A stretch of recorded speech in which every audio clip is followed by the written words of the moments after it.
এর আগে আওয়ামী লীগ নেতাদের জামিন মঞ্জুরকে কেন্দ্র করে গতকাল আদালত বর্জনের এক পর্যায়ে বিকেলে বরিশাল অতিরিক্ত চিফ মেট্রোপলিটন আদালত চত্বরে ঢুকে এজলাস ভাঙচুর করেন কিছু বিএনপিপন্থী আইনজীবী। আদালতের ভিডিও ফুটেজে আইনজীবী সমিতির সভাপতি লিঙ্কনকেও দেখা গেছে। গণমাধ্যমের একটি খবর, আপনারা নিশ্চয়ই জানেন এই বিষয়টি।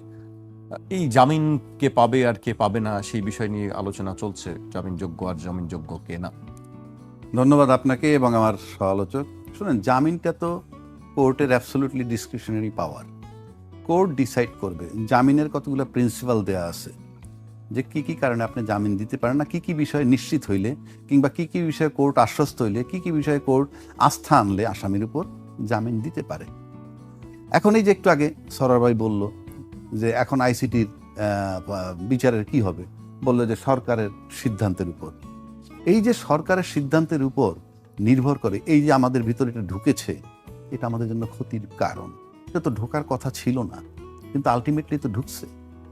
এখন মনে করেন যারা টপে বসে আছে, সরকার সরকার বলতে সরকারের দায়িত্বে নিয়োজিত যারা, যেমন যখনই আপনি সরকারের কোনো দায়িত্বে ঢুকলেন, আপনি সাংঘাতিক প্রোটেকশনের মধ্যে ঢুকলেন, ইউ আর সেফ। যেমন যখন পুলিশের আইজিপি যিনি হয়ে যান, হি ইজ সেফ। পুলিশের SP, he is safe. Army officer, he is safe. I am an individual, not safe. আমি যদি কালকে প্রধানমন্ত্রীর একটা উপদেশ হয়ে যায়, আই এম সেফ। কথাটা বোঝার চেষ্টা করেন। আপনি যখনই একটা রাষ্ট্রীয় দায়িত্ব পেয়ে যাচ্ছেন, ইউ আর ওয়েল প্রোটেক্টেড। এখন আসেন, আওয়ামী লীগের প্রতি একটু শিথিল মনে হচ্ছে সবকিছু, এবং আওয়ামী লীগ মনে করতেছে এই সরকার আসার পর যে তাদের সহায়ক সরকার ক্ষমতায় আসছে, যার ফলে ওখান থেকে জামিন হচ্ছে। এখন জামিন হওয়ার পর যে প্রতিক্রিয়া দেখাইছে, এজলাস ভাঙচুর করছে, সেটা সাপোর্ট করতে প্রশ্নই ওঠে না। কিন্তু তার ক্রোধটা কোথায়? কারণ যারা সিদ্ধান্ত নিয়ে শিথিল করলো আওয়ামী লীগের জন্য, they are all of them are well protected. কিন্তু সে জামিন পেয়ে ওই লোক থাকবে মাঠে, লড়াই হবে মাঠের অন্য বিএনপির লোকের সাথে, দে আর নট ওয়েল প্রোটেক্টেড। এখন আসতে পারেন, বিএনপি তো সরকার ক্ষমতায়, বিএনপি সরকার ক্ষমতায় থাকলেও বিএনপির মাঠকর্মী যদি আওয়ামী লীগের মাঠকর্মী প্যারালালি থাকে মাঠে, খুব বেশি শক্তিশালী নয় in presence of Awami League. কারণ এটা আওয়ামী লীগের প্রশাসন, আওয়ামী লীগের 15 বছর 16 বছরের সাজানো প্রশাসন, সব কিছুর ভিতরে তারা। সুতরাং এই জন্য তাদের একটা চিন্তার কারণ, তাই তারা এক্সাইটেড হয়ে করছে। অফকোর্স আমি কোনোভাবে এটা সমর্থন করি না যে সে আদালতে ভাঙচুর হয়ে জামিন দিছে, বিরোধিতা করলে উচ্চ আদালতে যাও। 1, 2, তোমরা তোমাদের যারা সরকারে আছে, টপ লেভেলের নেতা, মন্ত্রী, এমপি, তাদের সাথে গিয়ে বসো, যে তাদেরকে যে প্রিভিলেজ দিচ্ছেন এবং কোর্ট যে তাদের জামিন পাচ্ছে, তাতে কিন্তু মাঠে আমরা ধরাশায়ী হব। মেন কিন্তু আতঙ্ক থেকে। আপনি যদি ভাবেন একটা জিনিস, আওয়ামী লীগ 15 বছর ক্ষমতায় ছিল, তারপরে যখন আওয়ামী লীগ যে সমস্ত জায়গাগুলায় চাঁদাবাজি করতো, যে জায়গাগুলায়, সেই জায়গায় তো 5 তারিখে তারা চলে গেল, যাওয়ার পর সেই জায়গাগুলো তো খালি নাই। এখন কালকে যদি আওয়ামী লীগ মাঠে আসতে পারে, আপনি চাঁদাবাজি করেন, যা কিছু করেন, শেল্টার দেওয়ার জায়গা হলো প্রশাসন। সেই প্রশাসন যদি অ্যাবসলিউটলি 11 দলীয় জোটের বিরুদ্ধে থাকতে পারে, এনসিপি জামাত বিরুদ্ধে থাকতে পারে, কিন্তু আওয়ামী লীগ আর বিএনপির বেলায় কিন্তু আওয়ামী লীগের প্রশাসন এবং বিএনপি ক্ষমতায় আছে। আপনি দুইটা যদি মিলান, তাইলে পরে আওয়ামী লীগের যদি মাঠে নেমে আসে, সেটা যে বিএনপির জন্য সুখকর নয়, যারা প্রোটেকশনে নাই। কিন্তু যারা ভিতরে প্রোটেকশনে আছে, মন্ত্রী, এমপি টেমপি হয়ে আছেন, দে আর ওয়েল সিকিউর। এখানেই যন্ত্রণাটা ওইখানে। কারণ 5ই আগস্টের পরে যেহেতু ওই জায়গাগুলো খালি ছিল না, সেই জায়গাগুলো ভরাট করছে কারা, সুতরাং একটা লড়াই সামনে আসতে পারে। সুতরাং এই চিন্তা করে তারা হয়তো চিন্তিত।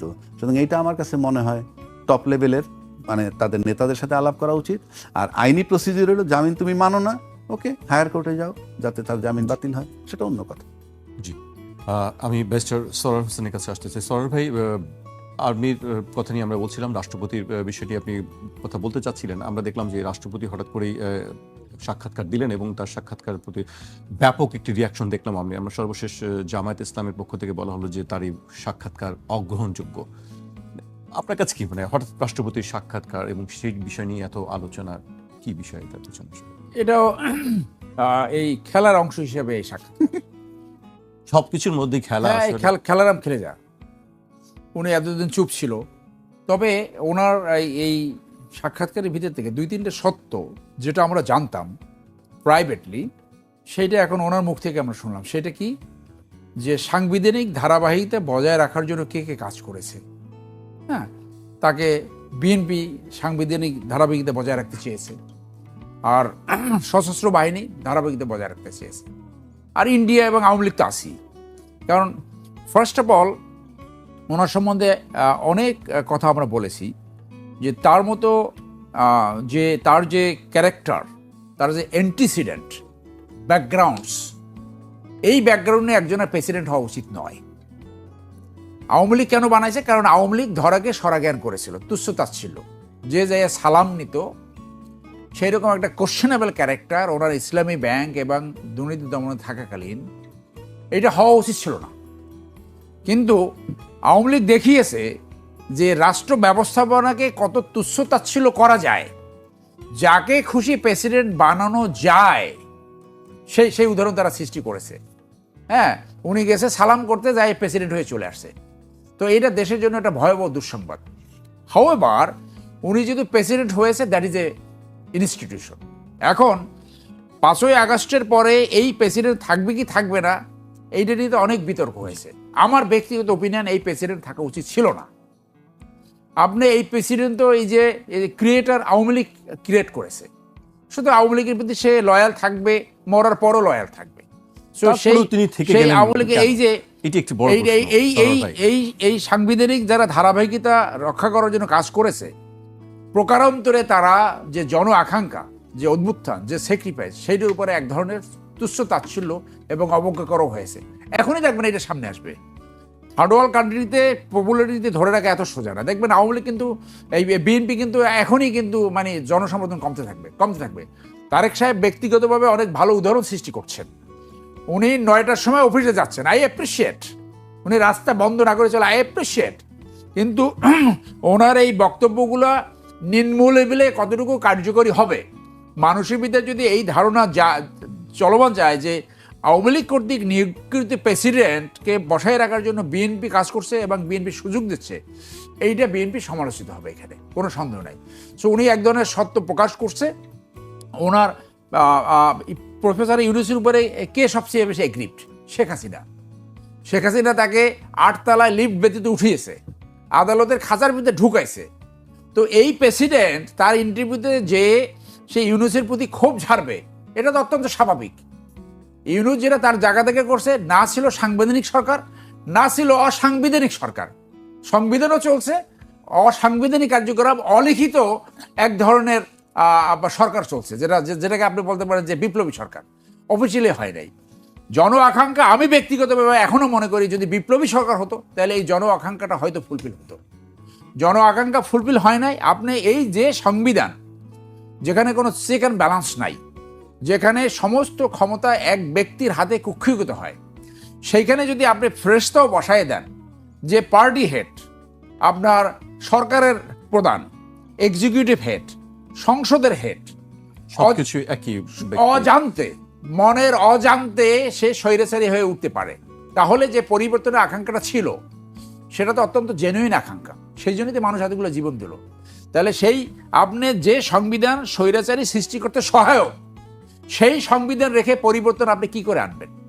তারপর হলো আপনার সংস্কারের জন্য তো আপনারা 88 লাখ টাকার খাওয়া দাওয়া করছেন, কেউ বলে 64 লাখ টাকা, সেটা আবার ডিফেন্স দেয়। তো যা খাইছেন তো খেয়েছেন, সেইখানে তো কিছু কিছু ব্যাপারে আপনারা একমত হয়েছেন।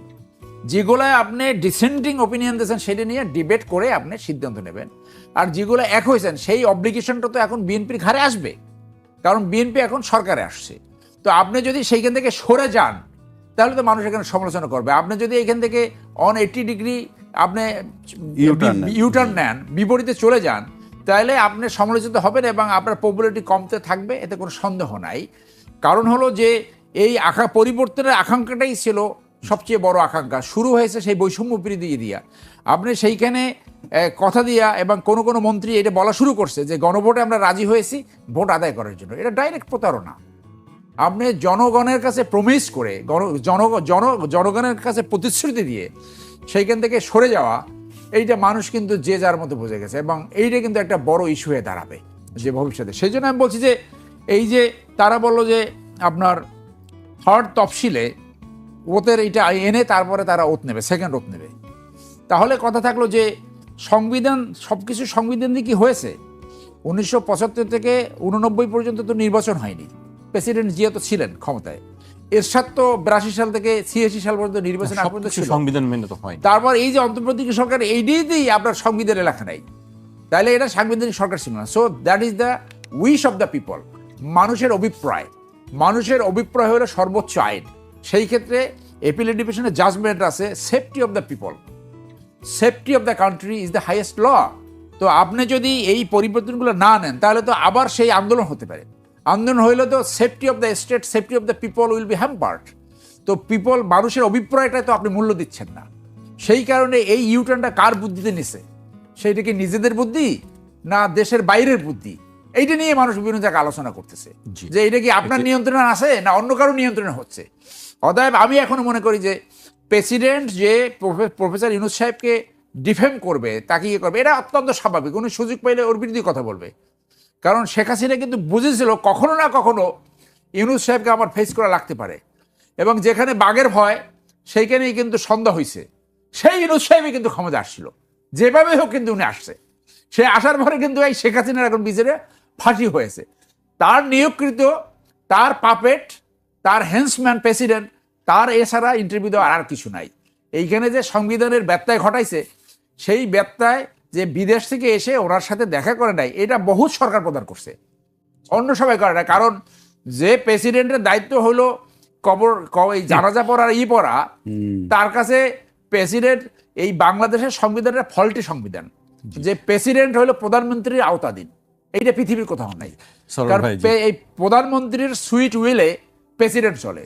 তো আমি এখনো মনে করি যে জন আকাঙ্ক্ষা ছিল উনি প্রেসিডেন্ট পদটা ছেড়ে দিতেন, কিন্তু উনি থাকছেন, যার জন্য আমি মনে করি যে ওই অভ্যুত্থানের যে আকাঙ্ক্ষা সেইটা পরিপূর্ণভাবে ব্যর্থ হয়েছে, যদি না বিএনপি এটা আফোর্ড করে।